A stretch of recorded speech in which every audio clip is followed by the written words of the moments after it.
Assalamualaikum warahmatullahi wabarakatuh. Salam rahayu dan salam sejahtera bagi kita semua.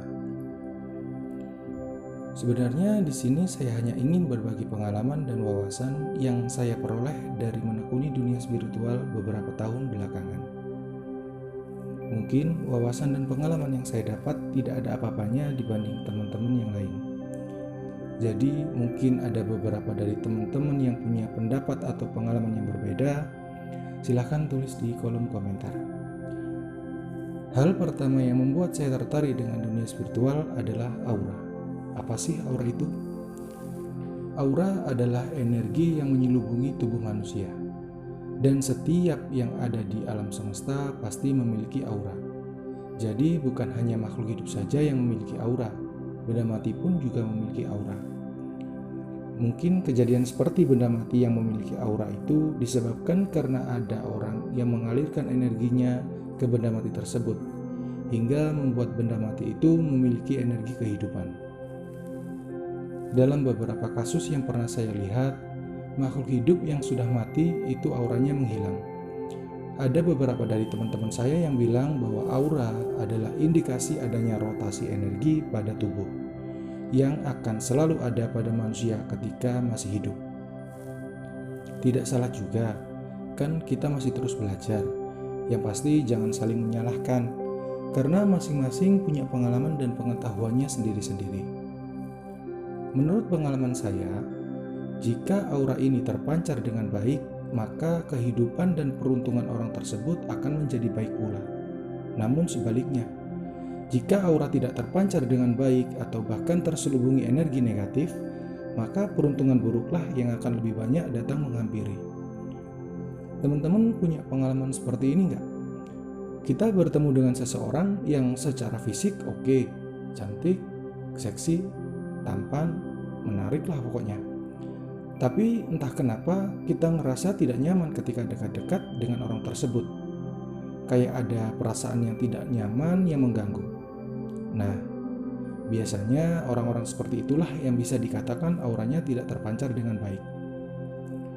Tapi sebelum kita melangkah lebih jauh pembahasannya tentang aura, alangkah baiknya kita mengetahui dulu dari mana aura itu berasal. Tidak mungkin ada asap tanpa ada api. Ada sinar matahari tanpa matahari. Pasti semua memiliki asal. Jika aura dikatakan pancaran energi, maka cakra adalah motor energi atau mesin pada fisik manusia yang mengelola energi tersebut. Kita tarik ke belakang sebentar. Ketika manusia terlahir ke dunia, Tuhan memberikan manusia energi yang menyelubungi tubuh fisik. Energi tersebut memiliki beberapa lapisan yang setiap saat bergeser atau bertukar posisi sesuai dengan energi yang masuk dan dikeluarkan. Energi inilah yang disebut aura. Seiring berjalannya waktu, manusia beraktivitas, mendapatkan wawasan dan pengetahuan serta berpikir. Hal itulah yang menyebabkan energi tersebut berkembang dan mengaktifkan cakra agar berotasi. Jadi, semakin berat aktivitas dan pengetahuan yang orang tersebut dapatkan, maka akan semakin besar pula energi yang masuk dan dikeluarkan pada cakra, sehingga semakin besar pula cakra tersebut terbentuk. Bisa dibilang auralah yang membuat cakra berotasi, dan dari rotasi inilah energi tersebut diolah yang kemudian dikeluarkan lagi sesuai kebutuhan. Nah, energi yang bergeser atau bertukar posisi akibat pengolahan inilah yang menyebabkan pancaran aura pada manusia. Maka dari itu, teman-teman jangan heran ketika teman-teman sudah pernah buka aura, disikap tabir auranya, terus teman-teman sempat merasa ada perubahan dalam hidup. Tapi entah kenapa, setelah beberapa bulan merasa redup lagi, suram lagi hidupnya. Besar kemungkinan pengalaman semacam ini terjadi karena kerusakannya bukan pada pancaran aura yang menyelubungi tubuh teman-teman, tapi pada salah satu titik cakra yang ada di dalam tubuh. Jadi mau dibuka aura berapa kali pun hasilnya tetap kurang lebih sama, seperti ada batas waktunya. Analoginya seperti ini. Ibaratnya kita batuk-batuk, kemudian kita ingin sembuh, otomatis kita minum obat batuk. Berhenti ke batuknya, Iya, berhenti. Tapi yang berhenti hanya batunya. Jika ternyata batu tersebut terjadi karena adanya peradangan pada tenggorokan, maka seharusnya peradangan inilah yang kita obati, bukan batunya. Justru batu itu berfungsi sebagai penunjuk bahwa di dalam tubuh kita ada yang salah. Ada sesuatu yang perlu diperbaiki karena tidak bekerja sebagaimana mestinya. Kurang lebih seperti itulah gambaran tentang cakra dan aura. Kedua hal ini sangat berkaitan erat, saling mempengaruhi satu sama lain. Jadi, jika kita ingin mengetahui dan memahami tentang aura, alangkah baiknya kita pelajari dulu dari dalam, yaitu dari cakra. Jika kita berbicara tentang cakra, sudah pasti di pikiran kita akan muncul pertanyaan, apa itu cakra, bentuknya gimana, fungsinya apa, terus manfaatnya kita tahu dan mengenal cakra itu apa. Pertanyaan-pertanyaan seperti itu memang wajar. Karena itulah alasan kenapa Tuhan Yang Maha Kuasa memberikan akal kepada kita. Ya, biar kita selalu berpikir kritis. Jadi, ketika teman-teman bersinggungan dengan hal-hal yang berbau spiritual, jangan terlalu merasa aneh, heran, atau bahkan sampai takjub dan kagum. Teman-teman harus memahami segala sesuatu lebih dalam lagi. Jika berbicara apa itu cakra, menurut saya pribadi, cakra merupakan titik-titik energi yang berada dalam diri manusia. Kenapa disebut cakra? Cakra sendiri berasal dari bahasa Sanskerta yang kurang lebih berarti roda. Sebab, jika seseorang mampu melihatnya dan melihat dari depan, maka akan terlihat seperti roda yang berputar. Tampilan roda itu dikarenakan cakra terdiri dari beberapa daun yang jumlahnya bervariasi pada setiap titik cakra yang berputar. Jika berbicara tentang fungsinya, bisa dibilang tidak terbatas. Contoh, ketika cakra itu berotasi dengan baik, tidak terhambat, dan rotasinya selaras, biasanya orang tersebut akan jarang sakit, tidak gampang drop secara psikologis, bahkan mampu self-healing, bisa menyembuhkan sendiri dari luka batinnya. Itu fungsi cakra pada orang umum.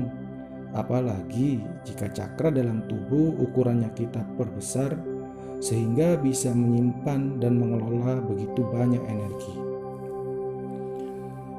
Cakra juga bisa dianggap sebagai pusatnya aliran energi atau mesin pengelola energi, baik energi yang keluar ataupun yang masuk ke dalam tubuh kita. Fungsinya adalah untuk memenuhi kebutuhan organ-organ tubuh, terutama yang berkaitan dengan aktivitas dan kreativitas. Maka dari itu, ketika aliran atau putaran cakra terganggu sebagai pusat aliran energi, kehidupan kita pun akan terganggu juga, baik gangguan secara fisik maupun psikologis. Gangguan ini jika dibiarkan biasanya akan mempengaruhi pancaran aura. Sedangkan pancaran aura yang terganggu biasanya akan mengakibatkan kesuraman. Bukan hanya suram secara penampilan, namun juga suram secara kehidupan. Itulah kenapa seringkali terjadi kita sudah berusaha sedemikian rupa, sudah mengusahakan yang terbaik yang kita bisa, tapi keberuntungan tetap menolak untuk mendekat. Selalu ada sandungan yang menjadikan upaya kita tidak membuahkan hasil maksimal. Cakra seseorang bisa dikatakan aktif, ibarat bunga itu sudah mekar. Cakra dikatakan aktif ketika cakra tersebut telah berputar dengan kecepatan yang rata-rata sama antara satu cakra dengan cakra yang lain. Jadi di antara ketujuh cakra tidak ada yang berputar lebih cepat ataupun lebih lambat. Apalagi kalau putarannya berlain arah. Ingat, cakra jika dikatakan aktif, ibaratnya bunga, cakra pada manusia umumnya itu masih seperti kuncup bunga. Jadi bisa dikatakan aktif jika bunga itu sudah mekar.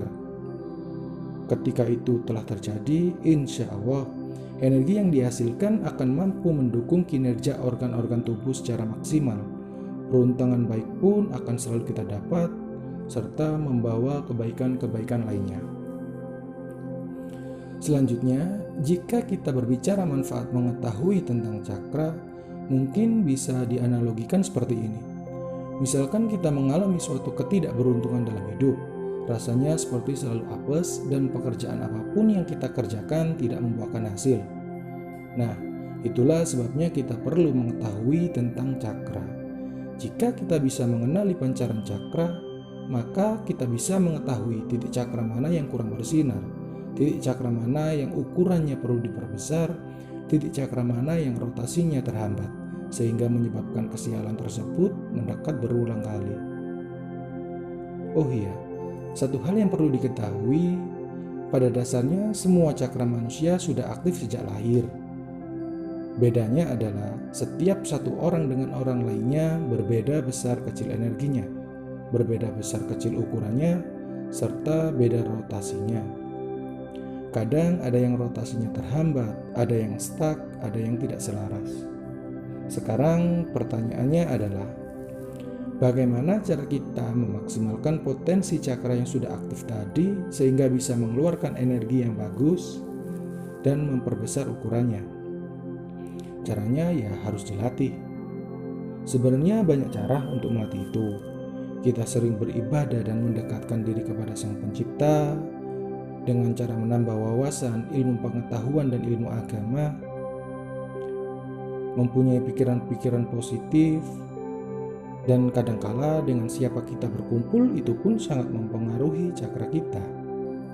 Dan yang paling umum adalah dengan cara meditasi. Itu adalah beberapa cara untuk memberikan asupan energi untuk cakra. Yang terpenting, lakukan semua itu dengan kesadaran penuh dan secara tulus. Karena energi yang terkumpul di luar tubuh akan mengalir dan masuk ke titik cakra ketika kita sedang santai, rileks, hati dan pikiran selaras dan tidak ada suatu keinginan apapun.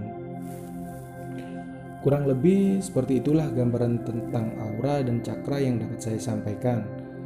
Paling tidak, teman-teman sekarang sudah ada sedikit pandangan tentang apa itu cakra, bagaimana wujudnya, dan fungsinya kurang lebih untuk apa. Insya Allah di video selanjutnya saya akan membahas lebih detail tentang cakra, sesuai pengalaman saya tentunya.